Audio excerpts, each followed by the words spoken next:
Hello, you all. It is again time for another vlog post. I'm unveiling the spirit, where I, Stephanie K, certified life and relationship coach. I'm also a Christian author and podcast host of Outside the Box, likes to share spiritual truths on contemporary topics, everyday issues, and personal struggles.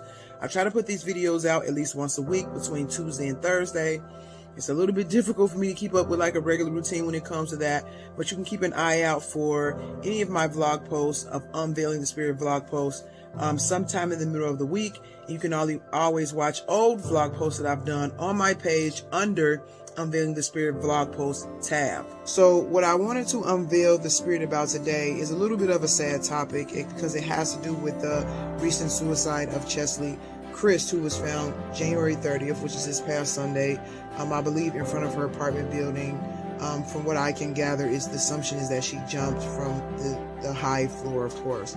And then the shocking thing about it is, especially, I'm going by what I'm here reading in the news with her family and friends, is that they were really, really shocked that she did this. Like, her mother said until recently, no one really knew how bad she struggled with depression.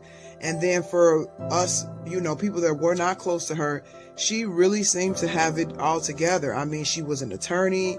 She was a division athlete at one point. She won Miss USA in 2019. And she was also a host on Extra. And she was gorgeous. I mean, she was beautiful. And it's just really sad that she got to a point in her life where she decided to end it. She was successful. She did things that a lot of us can only dream about, but her mind, she still struggled in her mind, and that struggle in the mind comes from the enemy. And so he likes to make us think that we don't have options. That's one of the best things. He likes to control our perception of our options, which is what he did to Eve in the garden. If you do this, you'll have this. Or he likes to make us think that we don't have any options. So he'll tell you that doing the wrong thing, you don't have a choice, because if you don't, then this is going to happen or that is going to happen.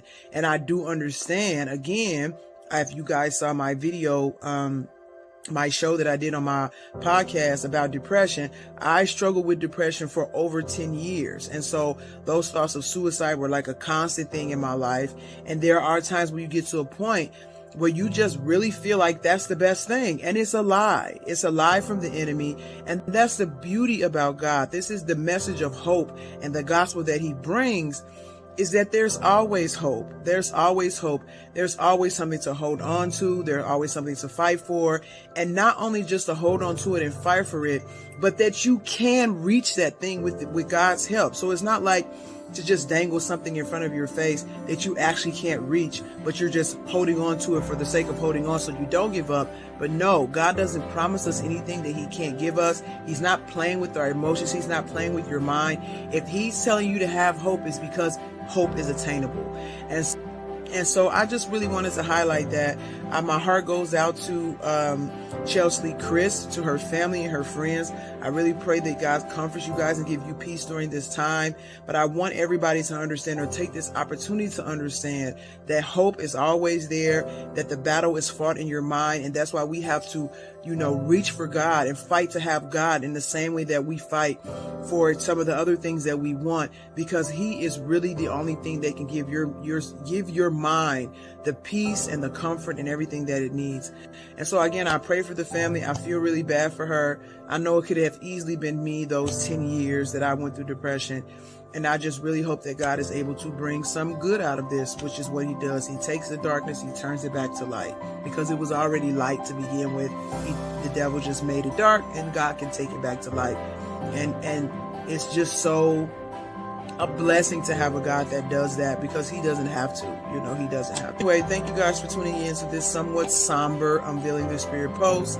And, tune in next week for another post where I unveil spiritual truths behind contemporary topics, everyday issues, relationship issues, and personal struggles. Thanks. Bye.